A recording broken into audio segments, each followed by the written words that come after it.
ये बैंक के एक दिन के स्ट्राइक से कितना इफेक्ट पड़ेगा इकोनॉमी में, ये हमारे देश में कितना ये पूरा इकोनॉमिक्स जो है वो फिगर दे देते हैं कि इस 2 दिन की हड़ताल से कितना बड़ा फर्क पड़ता है। सरकार को खूब फर्क पड़ता है। क्या कभी बैंकर को कोरोना वॉरियर बोला गया?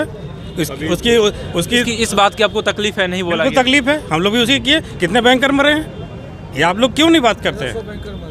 इस तरह की बात आप जब आज बोल रहे हैं निजीकरण, जितना हम लोग रिस्पांस दे सकते हैं पब्लिक को देते हैं। आप जाइए प्राइवेट बैंक में। ये पूरी तरह से गलत आरोप है। अगर सरकार ने कोई डिमोनेटाइजेशन का काम किया था, वो सरकार का अगर सफल था या असफल था, उसमें पूरी सरकार की नीति है। रात को 1-1 बजे रात तक बैंक का एक कर्मचारी बैठ के रुपया गिनता था और एक्सचेंज करता था, और उसके बाद इस तरीके का आरोप लगाना ये सरासर गलत है। यही बात का तो सरकार जवाब नहीं दे रही है ना। सरकार हमको कन्विंस करे कि हम क्यों इसको प्राइवेट हाथों में सौंप रहे हैं। आप इसका एक उदाहरण देख लीजिए। अभी 2 दिन पहले जब काशी में भव्य काशी का उद्घाटन हो रहा था, उस समय माननीय प्रधानमंत्री जी ने कहा कि हमने 5 लाख रुपये की गारंटी के तहत जितने भी बैंक डूबे हैं उनमें लोगों को पैसे लौटा दिए हैं। आप मीडिया वाले हैं, आप एक बात बताइए कि सबसे बड़ा उदाहरण अभी पीएमसी बैंक जो महाराष्ट्र में डूबी थी, क्या आज भी वो 70 और 80 साल के बुढ़े जो सड़क पर रो रहे हैं, बच्चों के समान बिलख रहे हैं, क्या उनका पैसा लौट गया? और अगर वो कह रहे हैं कि हमने लौटा दिया, तो क्या उन्होंने एहसान कर दिया उनका पैसा लौटा के? क्या होगा उन गरीब लोगों का? क्या होगा उन रिटायर्ड आदमी का जिनके पास वो बची खुची पूंजी जीवन भर की वो बैंकों में इसलिए जमा रखते हैं ताकि उनका बचा हुआ बुढ़ापा अपने बच्चों के आगे हाथ फैला के न गुजरे, वो अपनी ज़िंदगी भर की कमाई से वो अपना बाकी बचा हुआ बुढ़ापा काट सकें? क्या उसको भी छीन लेना चाहते हैं? नमस्कार, मैं पंकज झा और आप देख रहे हैं रेबल न्यूज़ इंडिया। अभी मैं बोर्डिंग रोड के पास हूँ। यहाँ पर बैंकों का जो स्ट्राइक चल रहा है, तो चलिए उनसे जानते हैं आखिरकार क्या वजह है जो बैंक का स्ट्राइक किया जा रहा है। यहाँ पर आज बैंक स्ट्राइक चल रही है, क्या कारण है, मेन वजह बताइए। 16 और 17 दिसंबर 2021 को United forum of bank unions के आह्वान पर पूरे देश भर में बैंकों की हड़ताल है। 9 लाख कर्मचारी सरकार की बैंकों के निजीकरण की नीति के खिलाफ हड़ताल कर रहे हैं। आज देश में 12 कुल राष्ट्रीयकृत बैंक बचे हुए हैं जो कि सारे के सारे प्रॉफिट में हैं। उसके बावजूद सरकार इन बैंकों का निजीकरण कर रही है। इसका साफ मतलब ये है कि सरकार देश की जनता के साथ धोखा करने जा रही है। हम इस निजीकरण का विरोध करते हैं और इसके खिलाफ अपनी आवाज़ बुलंद करते हुए ये 2 दिनों का सांकेतिक हड़ताल कर रहे हैं। आपने निजीकरण का बात कही है, ठीक, तो निजीकरण से क्या प्रभाव पड़ेगा? निजीकरण से प्रभाव पड़ेगा, इसका सिर्फ 2-3 उदाहरण काफ़ी है। आप पहला उदाहरण देख लें। जब हमारे माननीय प्रधानमंत्री महोदय पूरे देश में जनधन योजना की बात करते हैं, तो 97% जनधन योजना सिर्फ सरकारी बैंक में खुला है, 3% ही प्राइवेट बैंक में खुला है। माननीय प्रधानमंत्री महोदय जी जो प्रधानमंत्री मुद्रा योजना की बात करते हैं, उसके अंदर में जो 15 लाख करोड़ रुपया डिसबर्स हुआ है, वो सारा का सारा जो है राष्ट्रीयकृत बैंकों के द्वारा किया गया है। तो वैसी परिस्थिति में जब सारा काम राष्ट्रीयकृत बैंक कर रहे हैं, तो फिर राष्ट्रीयकृत बैंकों को निजी हाथों में सौंपने का मतलब, आज छोटे छोटे जितने भी शिल्पकार हैं, मोची हैं, दुकानदार हैं, जिनको खोमचा ठेला लगाते हैं, ये सारे लोगों को ऋण कौन देता है? प्राइवेट बैंक नहीं देते हैं, ये सब सरकारी बैंक देते हैं। आज जितने भी गाँव के गरीब लोग हैं जिनको छोटी छोटी योजनाओं के तहत 10,000, 15,000, 20,000 रुपये का कृषि ऋण से लेके सारा ऋण दिया जाता है, ये सिर्फ राष्ट्रीयकृत बैंकों के द्वारा दिया जाता है। कोई भी निजी बैंक इन लोगों को ऋण नहीं देता है। तो क्या वजह होता है जो निजी बैंक ऋण नहीं देती है? निजी बैंक में ऐसे भी अगर देखिए तो छोटा सा एक चीज़, अगर अकाउंट भी खुलाना हो तो वहाँ मिनिमम 10,000 रुपया रखना है, और एक आम साधारण गरीब आदमी को 10,000 रुपया रखना है मुश्किल है। जब खाता खोलना मुश्किल है तो ऋण की बात ही अलग है। अच्छा, तो आप बैंक में क्या करते हैं? बैंक में जैसे हम बनिस्बत की प्राइवेट और सरकारी के अपेक्षा हमारे पास छोटे छोटे जो अमाउंट से हम अकाउंट खोल सकते हैं, उनको सुविधाएं दे सकते हैं जो प्राइवेट बैंक नहीं कर सकता है। अच्छा, आपने जैसे बताया बैंक में जो लोन दिया जाता है, जैसे तो सरकारी बैंक जो होती है वो छोटे छोटे कामगारों को लोन देती है और प्राइवेट बैंक को लोन नहीं देती है। आखिरकार क्या वजह होता है जो सरकारी बैंक देती है और वो नहीं दे पाती है निजी बैंक? ये तो सरकार की नीतियाँ, प्राइवेट बैंक की नीतियाँ। तो फिर सरकार इसको बंद क्यों करना चाहती है, इसको निजीकरण? यही बात का तो सरकार जवाब नहीं दे रही है ना। सरकार हमको कन्विंस करे कि हम क्यों इसको प्राइवेट हाथों में सौंप रहे हैं। आप इसका एक उदाहरण देख लीजिए। अभी 2 दिन पहले जब काशी में भव्य काशी का उद्घाटन हो रहा था, उस समय माननीय प्रधानमंत्री जी ने कहा कि हमने 5 लाख रुपये की गारंटी के तहत जितने भी बैंक डूबे हैं उनमें लोगों को पैसे लौटा दिए हैं। आप मीडिया वाले हैं, आप एक बात बताइए कि सबसे बड़ा उदाहरण अभी पीएमसी बैंक जो महाराष्ट्र में डूबी थी, क्या आज भी वो 70 और 80 साल के बुढ़े जो सड़क पर रो रहे हैं, बच्चों के समान बिलख रहे हैं, क्या उनका पैसा लौट गया? और अगर वो कह रहे हैं कि हमने लौटा दिया तो क्या उन्होंने एहसान कर दिया उनका पैसा लौटा के? क्या होगा उन गरीब लोगों का, क्या होगा उन रिटायर्ड आदमी का जिनके पास वो बची खुची हुई पूंजी जीवन भर की वो बैंकों में इसलिए जमा रखते हैं ताकि उनका बचा हुआ बुढ़ापा अपने बच्चों के आगे हाथ फैला के न गुजरे, वो अपनी ज़िंदगी भर की कमाई से वो अपना बाकी बचा हुआ बुढ़ापा काट सकें? क्या उसको भी छीन लेना चाहते हैं? तो आप लोगों का मेन मांग क्या है? मतलब हमारा प्राइवेटाइजेशन मुख्य ना हो? मांग है कि किसी भी हालत में बैंकों का निजीकरण नहीं हो ताकि देश और जनहित का काम आराम से चलना रहे, जिसका गारंटी सरकार को लेता है और सरकार की ये जिम्मेवारी बनती है कि देश के हर एक नागरिक का पूरा ध्यान रखें। क्या निजीकरण से जॉब पर भी इफेक्ट पड़ेगा? बिल्कुल इफेक्ट पड़ेगा। कैसे? जो भी सरकारी जॉब है वो प्राइवेट वाले कहाँ देते हैं? कोई रिजर्वेशन नहीं मिलेगा किसी को। SC ST OBC का जो रिजर्वेशन है वो तो अपने दे पाएंगे उसमें। अच्छा, ये तो रिजर्वेशन की बात हुई, वैसे नॉर्मल वैसे भी नौकरी का फ़र्क पड़ेगा। प्राइवेट में लोग कम तनख्वाह में कॉन्ट्रैक्ट बेसिस पर यहाँ पर होगा। प्राइवेट में कॉन्ट्रैक्ट पे लोग रखते हैं। अच्छा, और क्या क्या होगा इसमें समस्या? देखिए बहुत कुछ है। जब सुदूर गाँवों में लोग प्राइवेट बैंक कितने हैं आप सर्वे कर लीजिए। हम लोग गांव में जहाँ पे गाड़ियाँ नहीं जाती हैं किसी तरह हम लोग मैनेज करके वहाँ जाते हैं, अपनी सर्विसेज देते हैं। क्या प्राइवेट बैंक करती हैं? ये आप लोग अपना इनको कीजिए, इस चीज़ को हाईलाइट कीजिए कि जब हम लोग गांव में जाके देखो क्यों हम लोग प्राइवेट में जा रहे हैं। इसका मतलब आप गाँव वालों को कुछ देना नहीं चाह रहे, उनको बिल्कुल खाली रखना बैंकिंग फैसिलिटी। एक तरफ बोलते हैं सभी को बैंकिंग फैसिलिटी मिले। कितने गाँव में अब रूरल ब्रांचेज हैं, कितनी शाखाएं हैं प्राइवेट बैंक की? प्राइवेट बैंक की तो कहीं नहीं मिलती बिल्कुल। है। तो जब हम लोग अच्छा काम कर रहे हैं, समाज के हित में काम कर रहे हैं, फिर हमें प्राइवेट क्यों? इसका मतलब चाह रहे हैं कि हम लोग वहाँ से बंद करके, क्योंकि वहाँ इतना ज़्यादा प्रॉफिट है नहीं। अच्छा, तो आप लोगों ने यहाँ पर आज स्ट्राइक किया है, ठीक? तो क्या आपको लगता है इस स्ट्राइक से सरकार मानेगी? हम सरकार को अपने इस कदम से ये आगाह करना चाहते हैं कि आप ऐसा कोई भी नकारात्मक कदम न उठाएं। आप मीडिया वालों से भी मेरी दरख्वास्त है कि आप एक चीज़ को ध्यान दें। अभी पूरे कोविड पीरियड में जब सारा दुनिया सोया हुआ था, जब सबको जो है घर से काम करने के लिए या लॉकडाउन कर दिया गया था, तब भी हम सारे बैंक वाले लोग ही थे और हॉस्पिटल वाले जिसको मेडिकल सर्विसेज बोलते हैं, ये hospital medical services, police and bank employees, ये बैंक एम्प्लॉयज़ थे जो मुंह पे कपड़ा बांधकर अपनी जीवन को जोखिम में डालकर अपने परिवार को रोता छोड़कर वो दिन भर बैंक में पब्लिक सेवा देते थे, सिर्फ इसलिए ताकि किसी को पैसे की दिक्कत न हो, अर्थ की समस्या न हो। कोविड पीरियड से लेकर के कोई भी पीरियड होता है तो ये जो कोरोना वॉरियर्स होते हैं यही लोग तो हैं। तो मैं आपसे ये पूछना चाहता हूँ, जब डीमोनेटाइजेशन हुआ था, अब वैसे आप क्या हैं बैंक में? मैं बैंक में क्लर्क हूँ। आप क्लर्क हैं। तो डीमोनेटाइजेशन हुआ था, आरबीआई की एक रिपोर्ट है उसमें 99% से ऊपर मनी जो है गवर्नमेंट के पास पहुंच गई है। डीमोनेटाइजेशन जो सक्सेसफुल नहीं रहा, डीमोनेटाइजेशन सक्सेसफुल नहीं रहा क्योंकि उसमें था काला धन पर अंकुश लगाना, और काला धन पर अंकुश तब लगता है जब गवर्नमेंट के पास उतना पैसा जाता नहीं। और लेकिन जो नहीं हुआ, मेन जो वजह माना गया है बैंक के स्टाफ चाहे बैंक के कर्मियों को, उसमें रिस्पॉन्सिबल ठहराया गया डीमोनेटाइजेशन सक्सेसफुल नहीं होने का।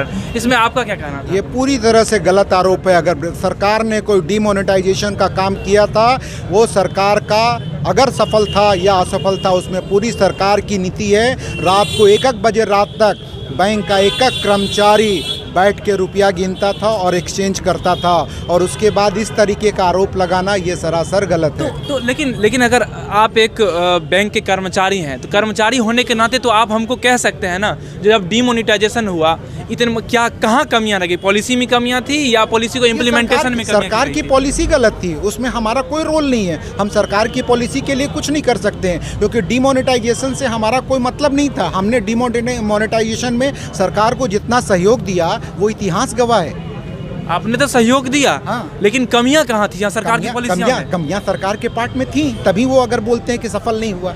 सरकार तो नहीं बोलती है सफल नहीं हुआ। इसमें बैंक वाला थोड़ा भी रिस्पॉन्सिबल नहीं है। देखिए बैंक वाला आप कभी भी देखिए डीमोनेटाइजेशन में जो भी घोटाले की बात है, एक्सिस बैंक ICICI बैंक नहीं घोटाला किसी सरकारी बैंक का नाम देख, क्योंकि सरकार हमारी जो है मेजर शेयर होल्डर है, वो जो आदेश देती है हमें करना है, उसका क्या हो और नहीं असर वो तो उनको देखना है ना। हमें तो अपना तन मन से दिया। रात में कितने लोगों की तकलीफें हुई, एक हमारे जो है ब्रांच मैनेजर को किडनैप भी कर लिया गया था शिवहर में।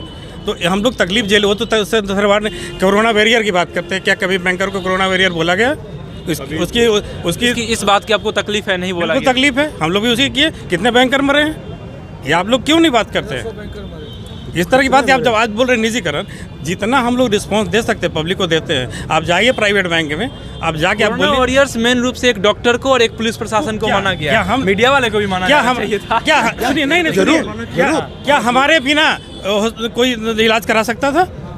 हमारे यहाँ के बिना कोई इलाज करा सकता था? बिना आर्थिक मदद के कैसे करेगा? कैसे इलाज करा लेता? फिर क्यों नहीं? आपने तो बात सही कहा। तो आप लोगों का मांग कब तक जुड़ेगा मैम? कब तक रहेगा आप लोगों की मांग? मतलब कब तक आप रहेंगे यहाँ तक डटे रहेंगे? अभी तो कल तक हम लोग हैं। कल तक आप लोग हैं? हाँ। तो 2 दिन में आपको लग रहा है सरकार सुन आगे लेगी? भी बढ़ेगा, नहीं होगा मतलब हल तो फिर हम लोग आगे ही बढ़ेंगे।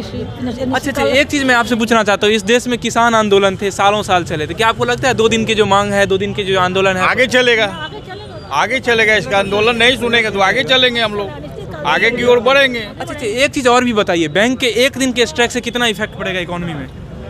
ये हमारे देश में कितना ये पूरा इकोनॉमिक्स जो है हाँ। वो फिगर दे देते हैं कि इस 2 दिन की हड़ताल से कितना बड़ा फर्क पड़ता है, सरकार को खूब फर्क पड़ता है। इसीलिए मैं आपको ये क्वेश्चन पूछा, बैंक अगर इतना बड़ा काम करता है, ट्रांजैक्शन का काम होता है, इसीलिए हम सिर्फ, हमारा भी एक रिस्पॉन्सिबल ऑर्गेनाइजेशन है। हम किसी ऑर्गेनाइजेशन के तहत अगर अपने एम्प्लॉयज़ का आह्वान करते हैं कि सरकार की इन नीतियों के खिलाफ हमको विरोध दर्शाना है, और उस विरोध दर्शाने के क्रम में हम हर तरीके का प्रोसीडिंग्स लेते हैं, डिफरेंट नोटिस देते हैं, सरकार से वार्ता करते हैं। इवन आपको पता होगा कल और परसों 2-2 दिन तक हमारी चीफ लेबर कमिश्नर के यहाँ दिल्ली में कॉन्सुलेशन मीटिंग चल रही थी, जिसमें गवर्नमेंट के रिप्रेजेंटेटिव भी थे और IBA का रिप्रेजेंटेटिव भी थे और सारे यूनियंस के रिप्रेजेंटेटिव थे। लेकिन सरकार अपनी बात पे स्ट्रिक्ट थी, सरकार कोई कमिटमेंट देने को तैयार नहीं थी कि हम प्राइवेटाइजेशन का बिल नहीं ले आएंगे।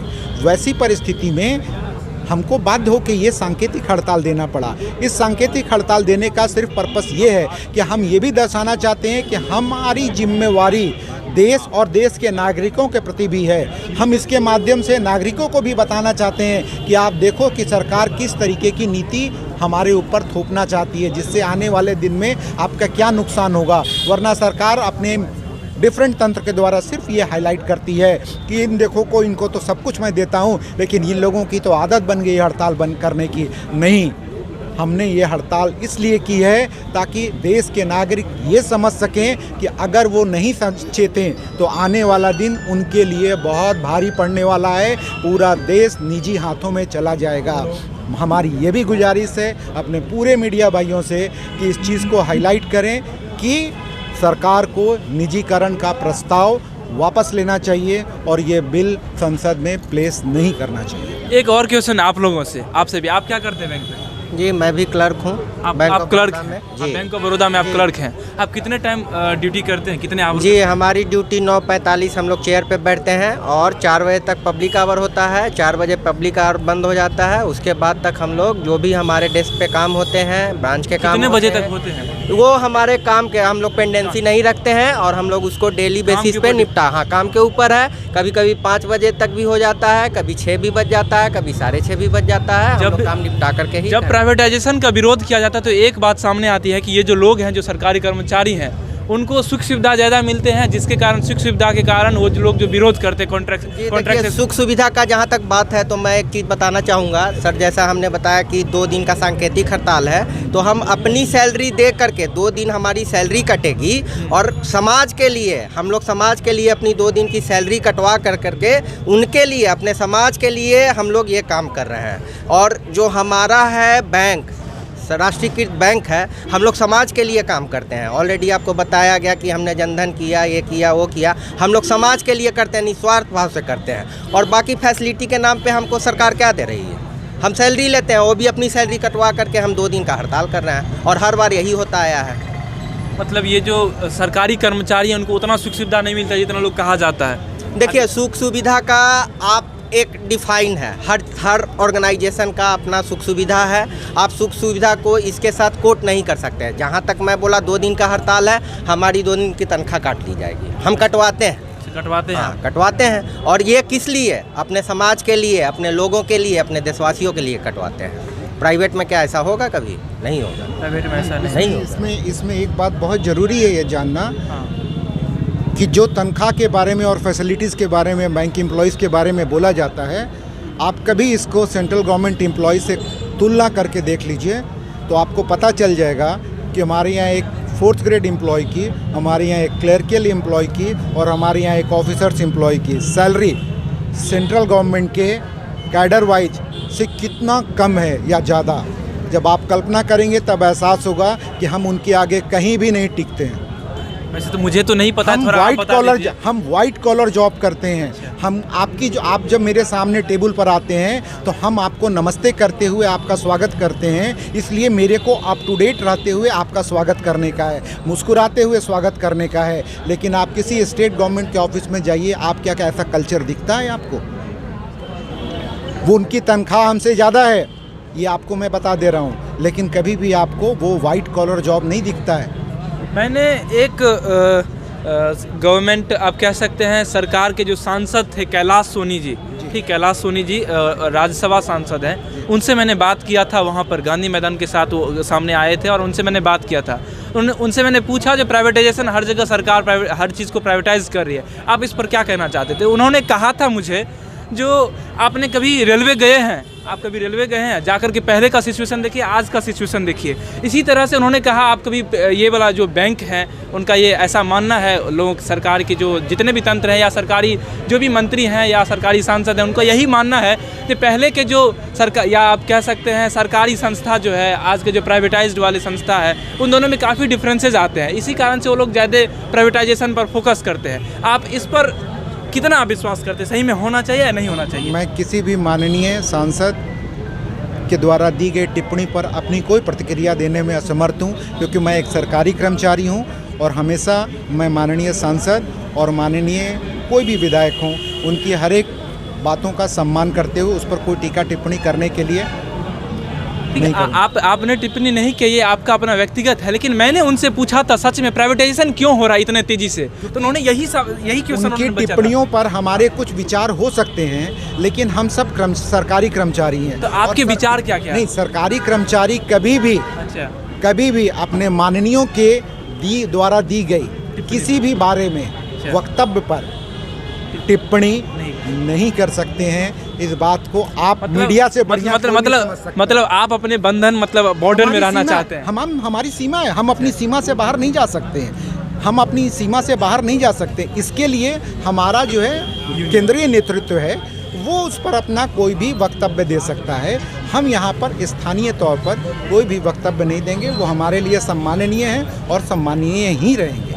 एज एजुकेटेड पर्सन आप लोगों से पूछना चाहता हूँ, हर चीज़ का प्राइवेटाइज्ड हो रहा है, तो आप क्या कहना चाहते हैं? प्राइवेटाइजेशन इस देश के लिए अच्छा ही हो रहा है या गलत हो रहा है? देखिए, आपने अभी जो माननीय सांसद जी के द्वारा बताया गया कि रेलवे में ये सुधार हुआ है, ये चेंजेज हुआ है, मैं अपना उदाहरण बता रहा हूँ कि ये पटना जंक्शन जहाँ का इंक्वायरी और बहुत सारा डिपार्टमेंट प्राइवेट को दिया गया है, मैं इंक्वायरी पे खड़ा एक ट्रेन के बारे में पूछा, जो प्राइवेट कर्मी वहाँ पे थे उन्होंने बताया कि हाँ ट्रेन आ रही है, जबकि प्लेटफॉर्म पे जाने का पता चला कि वो ट्रेन आधा घंटा पहले जा चुकी है। अच्छा। ये प्राइवेटाइजेशन का आपने वो उदाहरण जो सुधार दिखा रहे हैं, इसका एक नमूना मैं आपको बता रहा हूँ, मैं उसका भुक्तभोगी हूँ।